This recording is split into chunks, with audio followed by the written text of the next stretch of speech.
everyone, and welcome back to the Living Well with Schizophrenia channel. In today's video, I'm going to be going over 10 signs that I'm slipping into psychosis.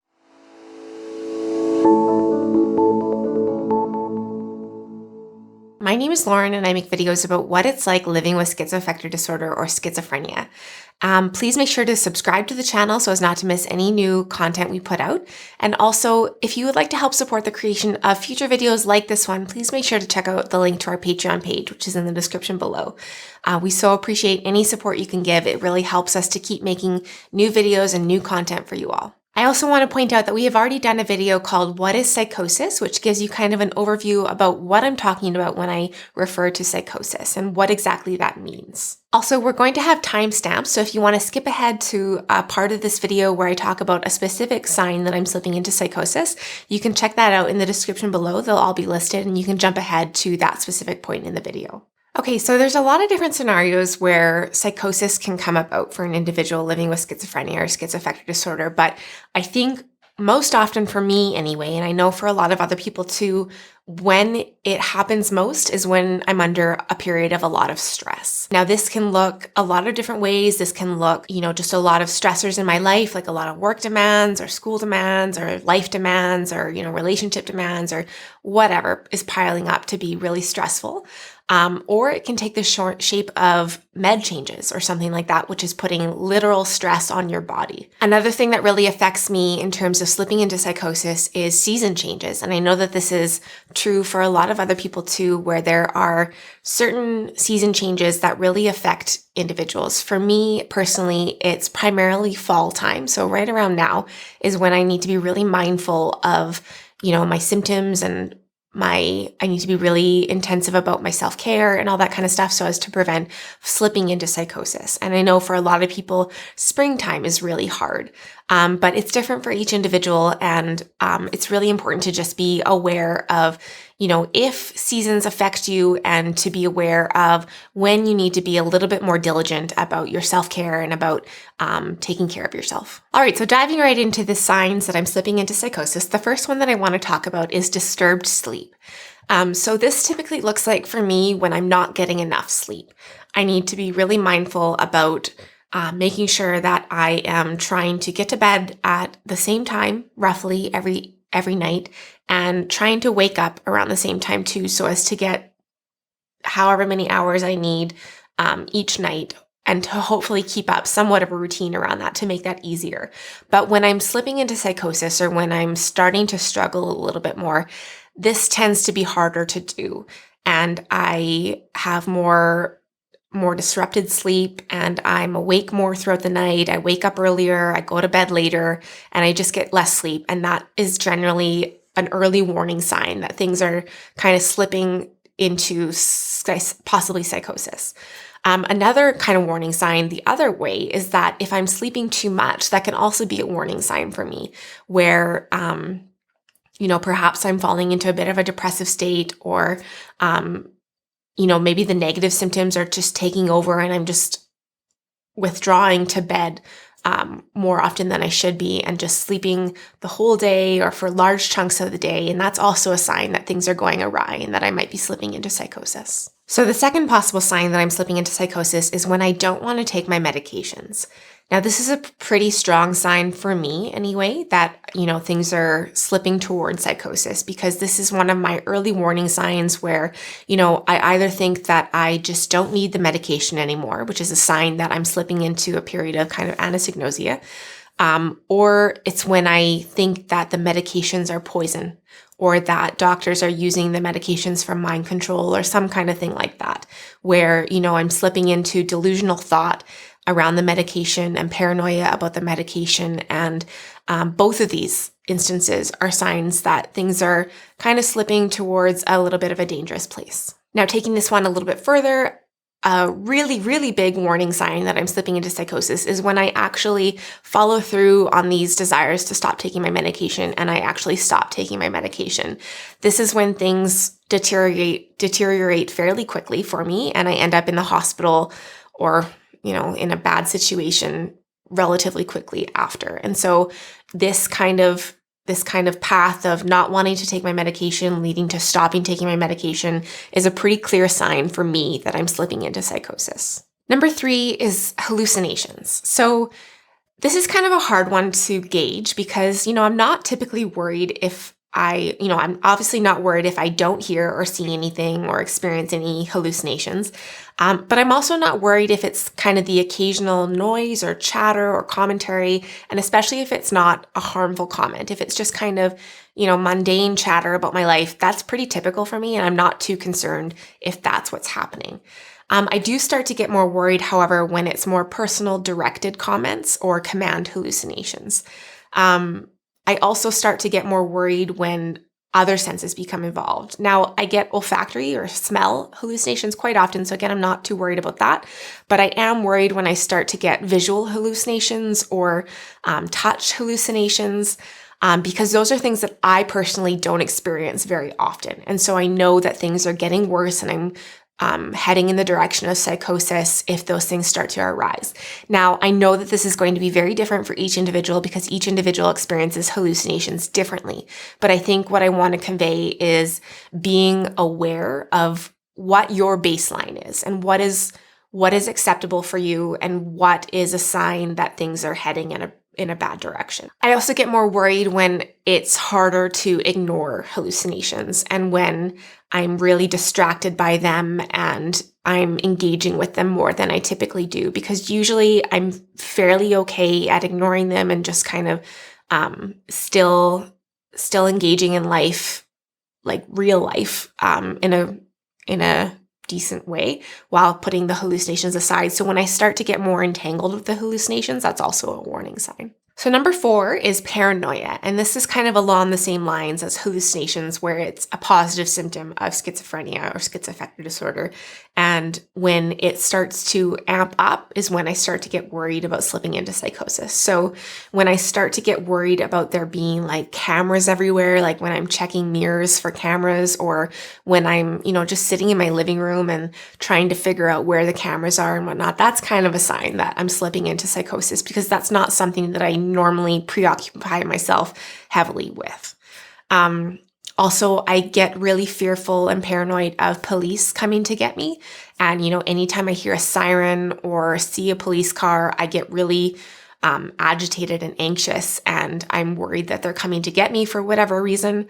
I also get really paranoid of doctors and just kind of the medical system in general. And I feel that they are observing me and trying to control me in some way, or I feel that they are trying to poison me, or I just get really paranoid about those kinds of things. I also get really paranoid about people not liking me or feeling like I'm doing something wrong all the time. Now, this is kind of tricky because that's pretty normal. I think a lot of people worry about people not liking them, and that can be normal, but it gets taken to a not normal place when I'm slipping into psychosis, and it gets taken to a really obsessive and really detrimental place for me, where I'm just racked with fear or paranoia that people don't like me or that I did something wrong all the time, and it gets debilitating.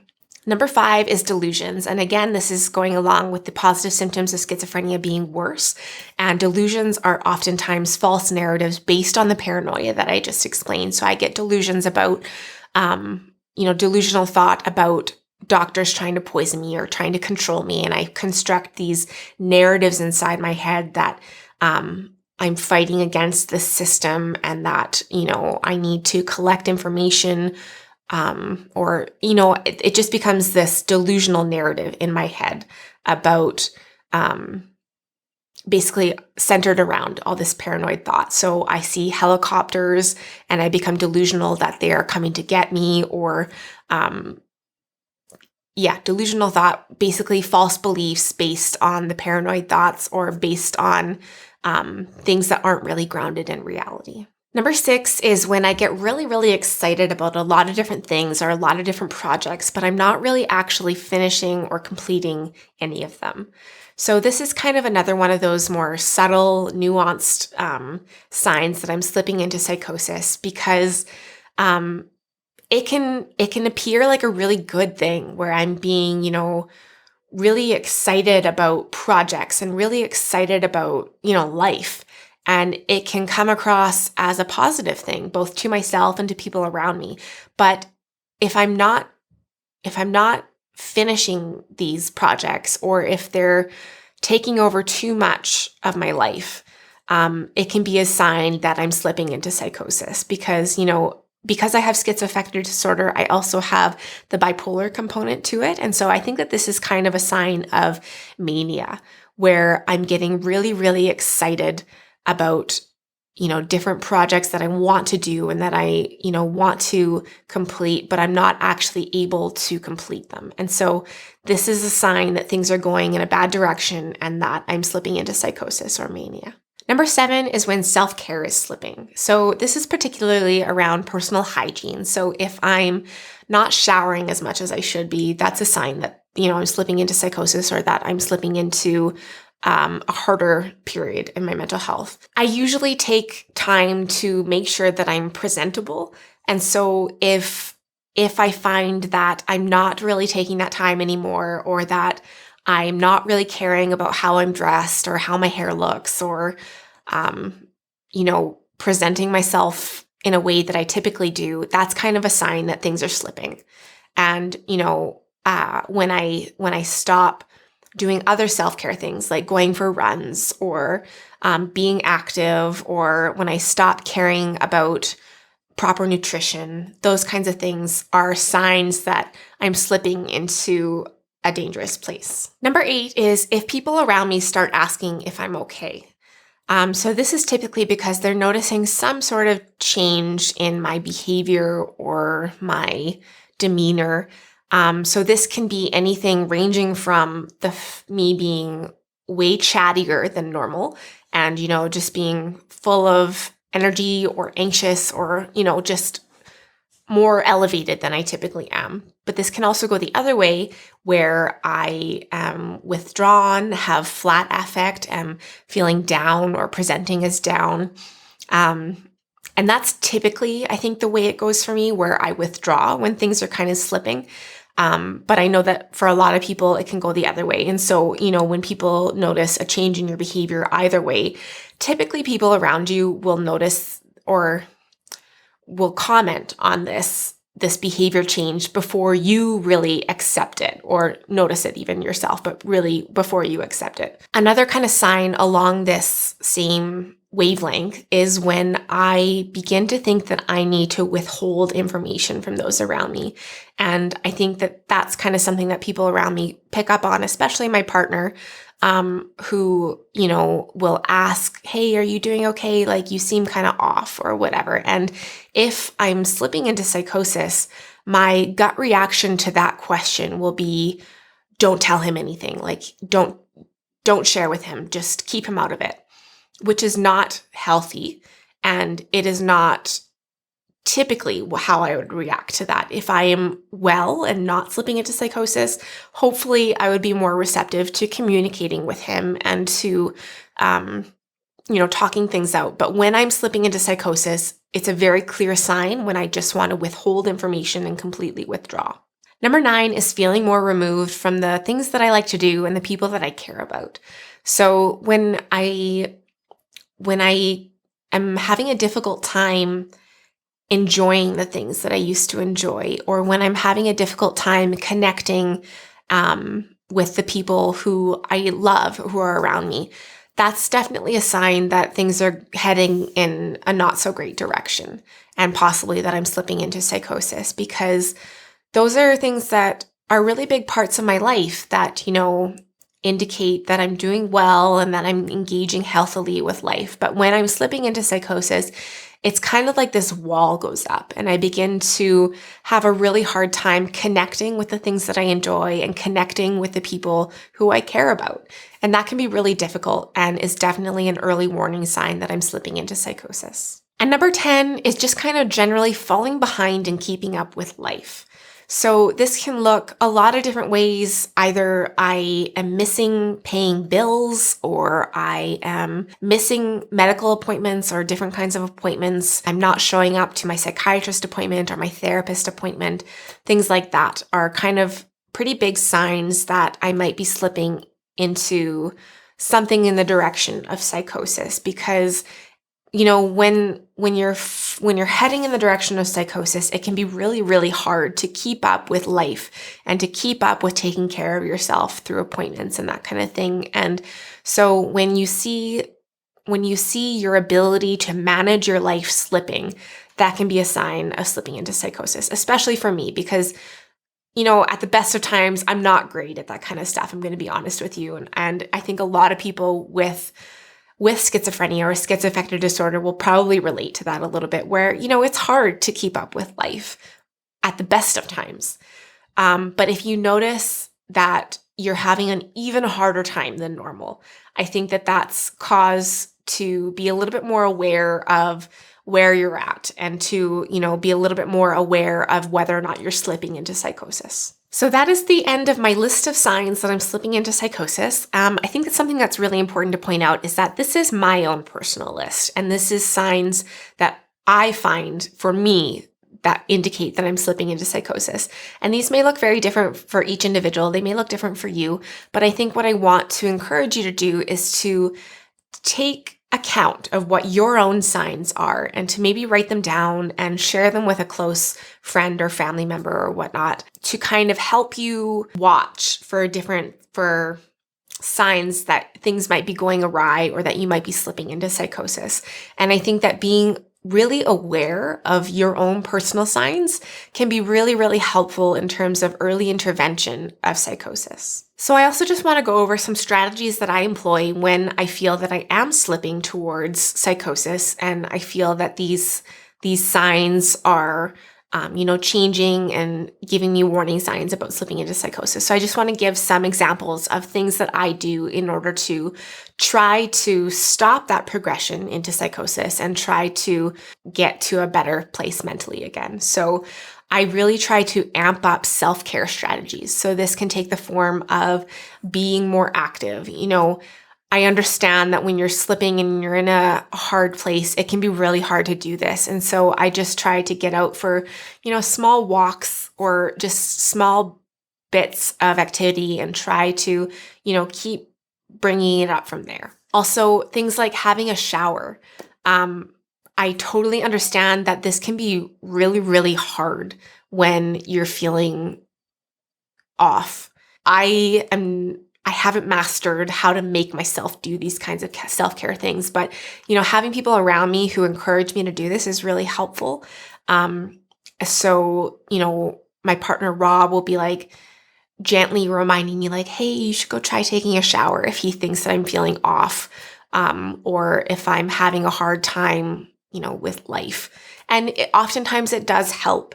It helps to just kind of refresh yourself and to show yourself a small act of compassion in terms of a small act of self-care in terms of showering. Another strategy that I use is trying to bolster more social connections. So this usually takes the form of reaching out to friends to try to get together with them, or even just to talk with them through text or on the phone or whatnot, just to kind of strengthen those social ties.